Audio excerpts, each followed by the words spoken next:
At sa pagtatapos ng Ramadan ngayong araw o ang Eid al-Fitr na siyang itinuturing na isa sa pinaka-importanteng araw para sa ating mga kapatid na Muslim, iba't ibang klase po ng pagkain ang handa na pinagsasaluhan ng bawat pamilya.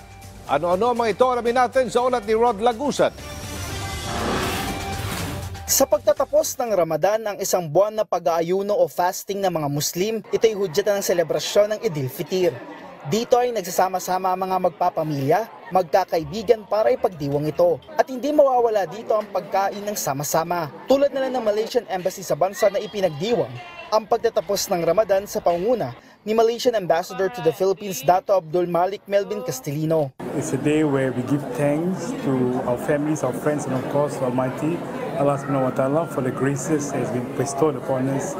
And so it's a day of reflection where, after a month of fasting, we celebrate this peace and unity among all races and religion. During the month of Ramadan, of course, we do many good deeds, and of course, we support the poor and the sick. Sa kanilang pagdiriwang, nagsalo-salo ang mga pamilya kasama mga bata na masayang kumakain ng mga halal-certified Malaysian food. Kasabay pa ng pagdiriwang ng ika-60 taon na ugnayan ng dalawang bansa, umaasa ang Malaysia na mas lalo pang mapapatatag ang relasyon ng dalawang bansa, partikular na sa halal. Marami pa naman pagkakatulad ang pagkain ng Pilipinas at Malaysia. Kaugnay nito, kasama sa mga inhandang pagkain dito ang roti jala ng Malaysia. Gawa ito sa harina at gata. Kalintulad ito sa sinulabay na mula sa Maguindanao na gawa din mula sa harina at gata.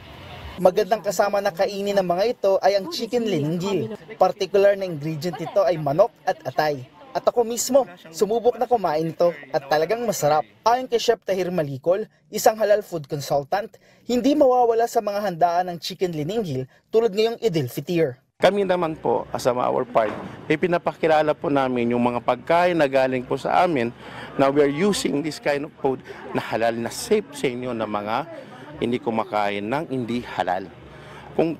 Especially dito po sa Luzon.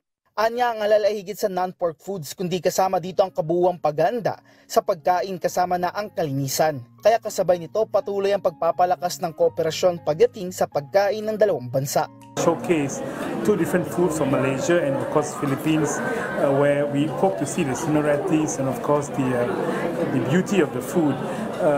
Tourism is a very important sector for both countries, and we and of course together with the Department of Tourism, Secretary Frasco, are working towards enhancing cooperation, especially in terms of connectivity. Kaugnay nito ang pagpapalakas ng flight sa pagitan ng dalawang bansa, lalo na sa Mindanao. Rod Lagusad para sa Pambansang TV sa Bagong Pilipinas.